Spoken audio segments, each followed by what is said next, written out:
সবাইকে স্বাগত দীপ্ত সন্ধ্যার সংবাদে। সাথে রয়েছে দোলা ডলারের। শুরুতেই জানাবো সংবাদ শিরোনাম।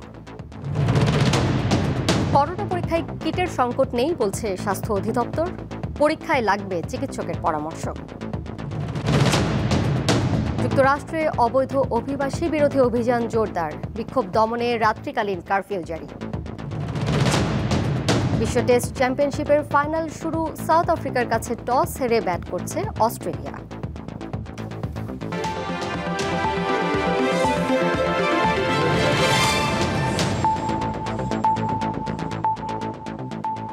করোনার নমুনা পরীক্ষায় আপাতত কিটের সংকট নেই বলে জানিয়েছে স্বাস্থ্য অধিদপ্তর।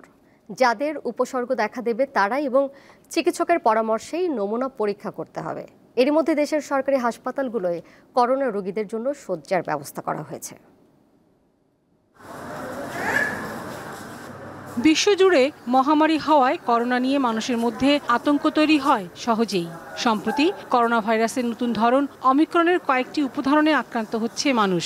দেশেও গত কয়েক মাসের তুলনায় করোনা রোগী কিছুটা বেড়েছে। তবে রাজধানী এবং রাজধানীর বাইরে বিভিন্ন জেলায় নমুনা পরীক্ষার কিটের সংকট রয়েছে।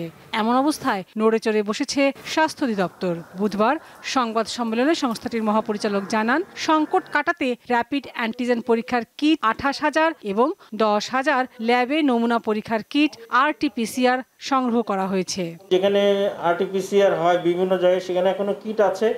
কিছু কিছু জায়গায় এগুলো অ্যাকচুয়ালি মেয়াদ উত্তীর্ণ হয়েছে, কিন্তু অলরেডি আমরা যথেষ্ট সংখ্যক কিট আমরা সংগ্রহ করেছি, র্যাপিড অ্যান্টিজেন এবং RT-PCR কিট সহ।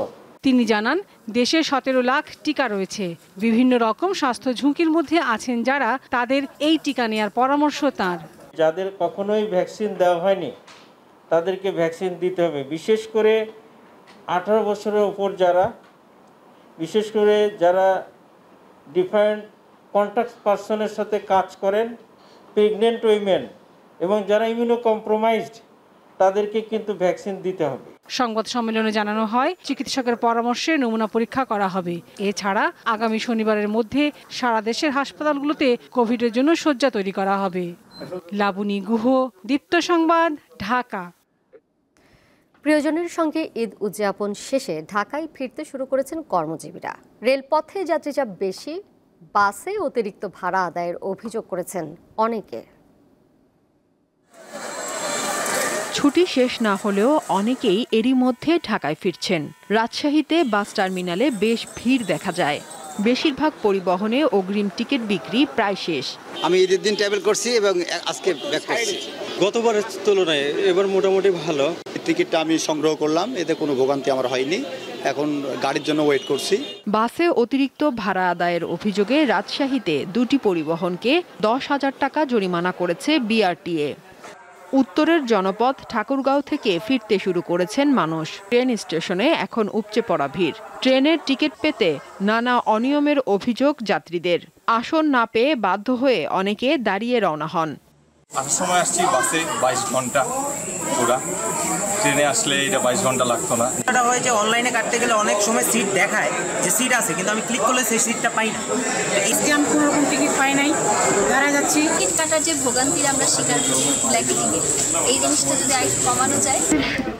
বাগেরহাটে বাস যাত্রীদের কাছ থেকে অতিরিক্ত ভাড়া নেয়ায় একটি পরিবহন কর্তৃপক্ষকে 8,000 টাকা জরিমানা করা হয়েছে। দীপ্ত বার্তা কক্ষ। ট্রেনের যাত্রা বিরতির দাবিতে রাজশাহীর চারঘাটে বিক্ষোভ করেছেন স্থানীয়রা। এর ফলে বুধবার সকাল 6টা থেকে 9:15 পর্যন্ত রাজশাহীর সঙ্গে সারা দেশের রেল যোগাযোগ বন্ধ থাকে। পরে রেল কর্তৃপক্ষের আশ্বাসে অবরোধ তুলে নেন বিক্ষোভকারীরা। তারা জানান, দীর্ঘ প্রায় 20 বছর ধরে বন্ধ রয়েছে নন্দনগাছি রেল স্টেশনের কার্যক্রম। বর্তমানে কোনো ট্রেনই সেখানে যাত্রাবিরতি করে না। প্ল্যাটফর্মে ছাউনি থাকলেও স্টেশনটি পড়ে আছে পরিত্যক্ত অবস্থায়, যা সংস্কার করা জরুরি।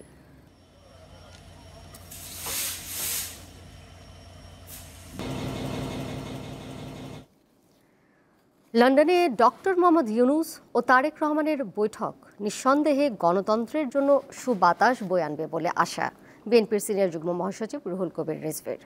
বুধবার রাজধানীর নয়াপল্টনে বিএনপির কেন্দ্রীয় কার্যালয়ে সাংবাদিকদের সঙ্গে মতবিনিময়ে তিনি এই আশা প্রকাশ করেন। বাংলাদেশের গণতন্ত্র যেন আর কোনো ফ্যাসিবাদের দ্বারা আক্রান্ত না হয়, কোনো আগ্রাসী রাক্ষসের মুখে পড়ে এটা যেন নিঃশেষ না হয়ে যায়, তার জন্য এই বৈঠকটি আমি মনে করি একটি ঐতিহাসিক বৈঠক হবে। দেশ, জাতি এবং দুর্ভাগা গণতন্ত্রের জন্য এটি একটি মঙ্গলজনক বৈঠক হবে। ভাঙনের ঝুঁকি থেকে পদ্মা সেতু প্রকল্প রক্ষা বাঁধের স্থায়িত্ব নিশ্চিতে কার্যকরী পদক্ষেপ নেওয়ার কথা জানিয়েছেন দুই উপদেষ্টা। বুধবার শরীয়তপুরের পূর্ব নাওডোবার 0 পয়েন্ট এলাকা পরিদর্শনে যান অর্থ উপদেষ্টা ডক্টর সালেউদ্দিন আহমেদ এবং সেতু উপদেষ্টা মোহাম্মদ ফাউজুল কবির খান। পরিদর্শন শেষে দ্রুত ভাঙন রোধে কার্যকরী পদক্ষেপ নেওয়া এবং স্থায়ী বাঁধ নির্মাণের আশ্বাস দেন তারা। নদী শাসনের ব্যাপারে নিরীক্ষা কাজ শেষ করার পর পদক্ষেপ নেওয়া হবে বলে জানান উপদেষ্টারা। গত শনিবার পদ্মা সেতুর ভাটিতে কনস্ট্রাকশন ইয়ার্ড রক্ষা বাঁধের প্রায় 200 মিটারের মতো অংশ পদ্মায় ধসে পড়ে। গুরুত্ব সহকারে এটা জিনিসটা দেখছি, এই জন্য আমরা আসছি এখানে। দেখার পর দেখলাম যে এখন আপাতত বাঁধ স্যান্ড ব্যাগ দিয়ে এটা প্রোটেক্ট করছে, প্রায় একটা পানি উন্নয়ন বোর্ডের লোকজন কাজ করছে। তো আমরা বলেছি যে পার্মানেন্ট সলিউশন যেন হয়, মানে বারে বারে যেন না ভাঙে। রাজধানীর দয়াগঞ্জে সেনাবাহিনীর মাদক বিরোধী অভিযানে 4 জনকে আটক করা হয়েছে। এ সময় 10 কেজি গাঁজা, 3000 পিস ইয়াবা, বিপুল পরিমাণ হেরোইন ও দেশীয় অস্ত্র আটক করা হয়। গ্রেপ্তারকৃতদের কাছে পাওয়া যায় মাদক বিক্রির 60,000 টাকা। মঙ্গলবার গভীর রাতে দয়াগঞ্জের অন্যতম মাদক ব্যবসায়ী শুক্কুর আলীর বাসায় প্রায় 4 ঘন্টা অভিযান চালায় যৌথ বাহিনী। 3তলা বাড়িটির প্রতিটি রুম থেকে উদ্ধার করা হয় মাদক। সেনাবাহিনী জানায় ওই বাড়ি থেকে প্রতিদিন অন্তত 14 লাখ টাকার মাদক বেচাকেনা হতো। অভিযানে জব্দ করা আলামত এবং আসামিদের যাত্রাবাড়ি থানায় হস্তান্তর করা হয়েছে।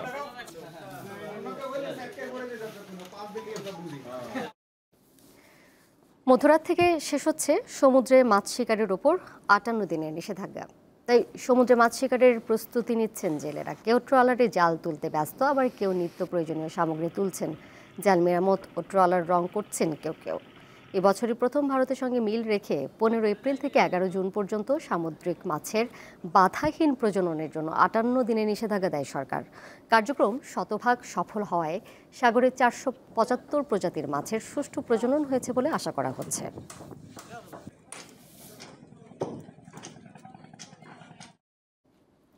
আন্তর্জাতিক প্রসঙ্গ। যুক্তরাষ্ট্রে অবৈধ অভিবাসী বিরোধী অভিযানের প্রতিবাদী বিক্ষোভ অব্যাহত রয়েছে। বিক্ষোভ ঠেকাতে লস অ্যাঞ্জেলেসের কিছু শহরে রাত্রিকালীন কারফিউ জারি করা হয়েছে। স্থানীয় সময় মঙ্গলবার রাত থেকে এই কারফিউ কার্যকর হয়। প্রতিদিন রাত 8টা থেকে সকাল 6টা পর্যন্ত কারফিউ কার্যকর থাকবে। তবে গণমাধ্যম, জননিরাপত্তা ও জরুরি কর্মকর্তাদের ক্ষেত্রে কারফিউ প্রযোজ্য হবে না বলে জানিয়েছেন লস অ্যাঞ্জেলেস পুলিশ প্রধান। এই বিক্ষোভ দেশটির বিভিন্ন অঙ্গরাজ্য শহরে ছড়িয়ে পড়েছে। চতুর্থ দিনে বোস্টন, হিউস্টন এবং ফিলাডেলফিয়ায় বিভিন্ন শহরে বিক্ষোভ হয়।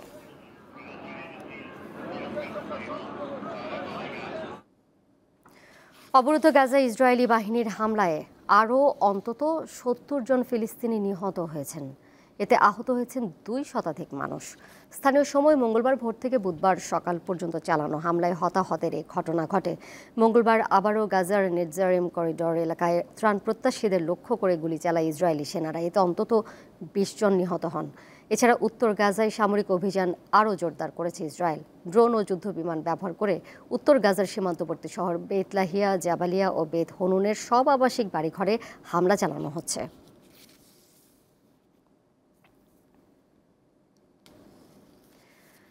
বাণিজ্য উত্তেজনা প্রশমনের জন্য একটি কাঠামো তৈরিতে নীতিগতভাবে একমত হয়েছে যুক্তরাষ্ট্র ও চীন। মার্কিন বাণিজ্যমন্ত্রী হাওয়ার্ড লুটনিক বলেছেন, এই চুক্তির ফলে বিরল খনিজ এবং চুম্বকের ওপর বিধি নিষেধ সংক্রান্ত সমস্যার সমাধান হবে।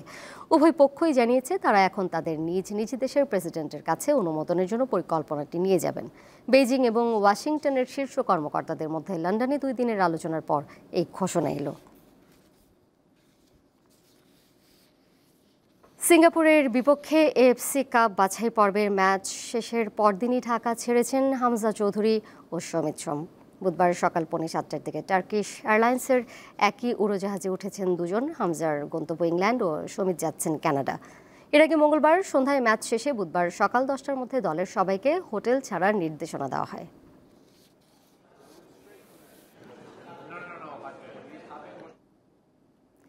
শেষ করব দীপ্ত সন্ধ্যার সংবাদ। যাবার আগে শিরোনামগুলো জানিয়ে দেব আরও একবার। করোনা পরীক্ষায় কিটের সংকট নেই বলছে স্বাস্থ্য অধিদপ্তর, পরীক্ষায় লাগবে চিকিৎসকের পরামর্শ।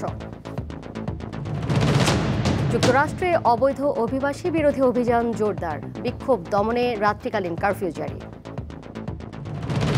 বিশ্ব টেস্ট চ্যাম্পিয়নশিপের ফাইনাল শুরু, সাউথ আফ্রিকার কাছে টস হেরে ব্যাট করছে অস্ট্রেলিয়া।